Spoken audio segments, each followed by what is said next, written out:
Constitution ಬರೆದವ್ರು ಯಾರು? ಅಂಬೇಡ್ಕರ್ ಅವರು. ಅವ್ರು ಯಾವ ಜಾತಿ ಸೇರಿದ್ರು? ಮೇಲ್ಜಾತಿಯಿಂದ ಬಂದಿರಲಿಲ್ಲ ಅವರು. ಈಗ ನಿಮ್ಮಲ್ಲಿ ಒಬ್ಬರು ಮೆಂಬರ್ ಆಗಿದ್ರಲ್ಲ, ರತ್ನಪ್ಪ ಧರ್ಮಪ್ಪ ಕುಂಬಾರ, ಅವರು ಕಾನ್ಸ್ಟಿಟ್ಯೂಷನ್ ಅಸೆಂಬ್ಲಿ ಆಮೇಲೆ ರಚನಾ ಸಭೆ ಮೆಂಬರ್ ಆಗಿದ್ರು. ಅವ್ರು ಯಾವ ಜಾತಿಯವರು? ಕುಂಬಾರರು. ನೋಡಿ, ಎದೆ ತಟ್ಕೊಂಡು ಹೇಳಬೇಕು.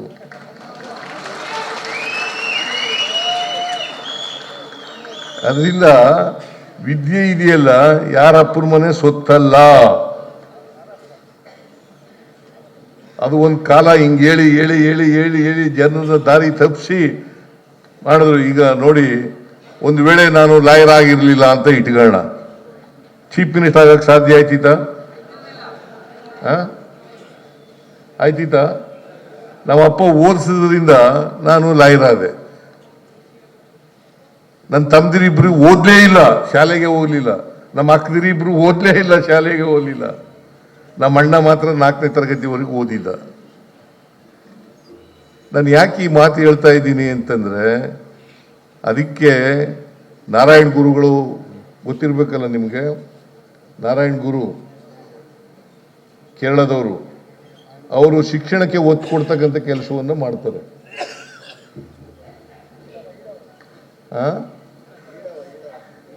ಈಡಿಗ ಈಳವ ಜಾತಿ ಸೇರಿದವರು. ಅವರು ಒಂದೇ ಧರ್ಮ, ಒಂದೇ ಜಾತಿ, ಒಂದೇ ದೇವರು ಅಂತ ಪ್ರತಿಪಾದನೆ ಮಾಡ್ತಾರೆ. ಯಾವ ದೇವಸ್ಥಾನಕ್ಕೆ ಸೇರಿಸ್ಬಿಡ್ತಿರ್ಲಿಲ್ಲ. ಅವರು ಅಸ್ಪೃಶ್ಯರಾಗಿದ್ರು. ಕೇರಳದಲ್ಲಿ ಈಳವ ಜಾತಿಯವರು ಅಸ್ಪೃಶ್ಯರಾಗಿದ್ರು. ಅವ್ರನ್ನ ದೇವಸ್ಥಾನದ ಒಳಗಡೆ ಸೇರಿಸ್ಬಿಡ್ತಿರ್ಲಿಲ್ಲ. ಅದಕ್ಕೆ ನಾರಾಯಣ ಗುರುಗಳು ಏನ್ ಹೇಳಿದ್ರು ಅಂತಂದ್ರೆ, ನೀವು ಯಾವ ದೇವಸ್ಥಾನದಲ್ಲಿ ನಿಮ್ಮ ಒಳಗಡೆ ಬಿಡಲ್ಲ, ಆ ದೇವಸ್ಥಾನಕ್ಕೆ ಹೋಗಲೇಬೇಡಿ, ನಿಮ್ದೇ ದೇವಸ್ಥಾನ ಮಾಡ್ಕೊಳ್ಳಿ, ನೀವೇ ಪೂಜಾರಿಗಳಾಗಿ. ಅಲ್ವ? ಬಹಳ ಸುಲಭ ಅಲ್ಲ? ನೋಡಿ ಎಂತ ಇದನ್ನ ಉಪಾಯ ಹುಡುಕಿ ಕೊಟ್ಟಿದ್ದಾರೆ ನಮಗೆ. ನೀವೇ ದೇವಸ್ಥಾನ ಮಾಡ್ಕೊಳ್ಳಿ, ನಿಮ್ಮ ದೇವಸ್ಥಾನ. ಯಾವ ದೇವಸ್ಥಾನದಲ್ಲಿ ನಿಮಗೆ ಪ್ರವೇಶ ಇಲ್ಲ, ಆ ದೇವಸ್ಥಾನಗಳಿಗೆ ಹೋಗಲೇಬೇಡಿ, ನಿಮ್ಮದೇ ದೇವಸ್ಥಾನ ಮಾಡ್ಕೊಳ್ಳಿ, ನೀವೇ ಪೂಜೆ ಮಾಡಿ. ಇದನ್ನು ಮಾಡಿದವರು ಯಾರು? ನಾರಾಯಣ್ ಗುರು. ಇಡೀ ಕೇರಳದಲ್ಲಿ ಮತ್ತೆ ಕೋಸ್ಟಲ್ ಏರಿಯಾ ಕರ್ನಾಟಕದಲ್ಲಿ, ಉತ್ತರ ಕನ್ನಡ ಜಿಲ್ಲೆಯವರೆಗೆ, ದಕ್ಷಿಣ ಕನ್ನಡ ಜಿಲ್ಲೆ, ಉಡುಪಿ, ಇಲ್ಲೆಲ್ಲ ಮಾಡಿದ್ರು ಅಂತಕ್ಕಂಥದ್ದನ್ನು ನಾವು ಇವತ್ತು ಮರೀಲಿಕ್ಕೆ ಸಾಧ್ಯ ಇಲ್ಲ.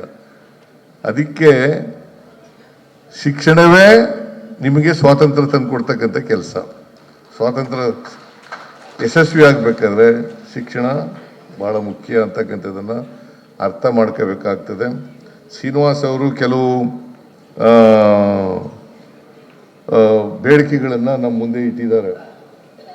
ಆ ಬೇಡಿಕೆಗಳಿಗೆಲ್ಲ ಸ್ಪಂದಿಸ್ತಕ್ಕಂಥ ಕೆಲಸವನ್ನು ಮಾಡೋಣ. ಈಗ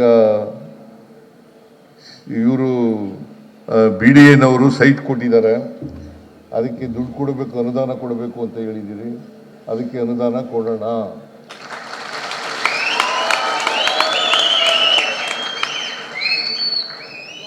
ಮತ್ತೆ ಕುಂಬಾರರ ಸಂಘದ, ಆಮೇಲೆ ಕುಂಬಾರ ಜನಾಂಗದ ಅಭಿವೃದ್ಧಿ ನಿಗಮ ಆಗಿದೆ, ಅದು ಇನ್ನೂ ಕೂಡ ರಿಜಿಸ್ಟ್ರೇಷನ್ ಆಗಿಲ್ಲ ಅಲ್ವಾ?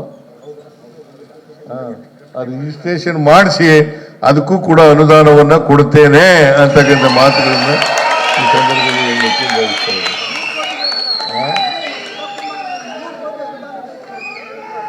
ಎಷ್ಟ ಕೊಡ್ತೀನಿ ಬಿಡಪ್ಪ, ನೀನು ಕೊಡ, ಬೇರೆಯವ್ರಿಗೆಲ್ಲ ಕೊಡ. ಸರ್ವಜ್ಞ ಇದಾರಲ್ಲ, ಸರ್ವಜ್ಞ ಯಾರು ಮಾಡಿದವರು? ಮತ್ತೆ ಅದನ್ನ ಡೆವಲಪ್ ಮಾಡ್ತಕ್ಕಂಥ ಕೆಲಸ ಮಾಡೋಣ. ಪ್ರಾಧಿಕಾರ ಮಾಡಿದವ್ರಿಗೆ ಡೆವಲಪ್ ಮಾಡೋಕ್ಕಾಗಲ್ದಿಲ್ವಾ? ನಿಮ್ಮ ಜನಾಂಗದವರಿಗೆ ಏನಪ್ಪಾ ಅಂತಂದ್ರೆ, ಸರ್ವಜ್ಞನಂತ ಒಬ್ಬ ವ್ಯಕ್ತಿಯನ್ನ ಸಮಾಜಕ್ಕೆ ಕೊಟ್ರಲ್ಲ, ಅದು ಹೆಮ್ಮೆ ಪಡ್ತಕ್ಕಂಥ ವಿಚಾರ ಅಂತಕ್ಕಂಥ ಮಾತು. ಅಲ್ವಾ? ನನಗೆ ಸಮಯ ಇಲ್ಲ, ಇನ್ನು ಮಾತಾಡಬೇಕು ಅನ್ಕೊಂಡಿದ್ದೆ. ಇಲ್ಲ ಇಲ್ಲ,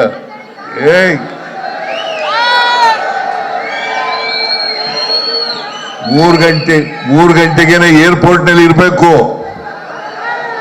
ನಮ್ಮ ವೇಣುಗೋಪಾಲ್ ಅಂತ ಜನರಲ್ ಸೆಕ್ರೆಟರಿ ಇದಾರಲ್ಲ, ಅವರು ಕೇರಳದಿಂದ ಇಲ್ಲಿ ಬರ್ತಾ ಇದ್ದಾರೆ. ಇಲ್ಲಿಂದ ಏರ್ಪೋರ್ಟ್ ಇಂದ ಹೋಗ್ತಾರೆ ಏರೋಪ್ಲೇನ್ ನಲ್ಲಿ. ಅದಕ್ಕೋಸ್ಕರ ಅವ್ರನ್ನ ಭೇಟಿ ಮಾಡಕ್ಕೋಸ್ಕರ ಹೋಗ್ಬೇಕು.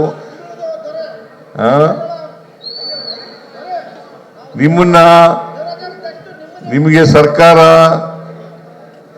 ಎಲ್ಲ ರೀತಿಯ ಸಹಾಯವನ್ನ ಸಹಕಾರವನ್ನ ಕೊಡುತ್ತದೆ ಅಂತಕ್ಕಂಥ ಮಾತುಗಳನ್ನ ಹೇಳಲಿಕ್ಕೆ ಬಯಸ್ತಾ ಇದ್ದೀನಿ. 75 ವರ್ಷ ಆಚರಣೆ ಮಾಡ್ತಾ ಇದ್ದೀರಿ.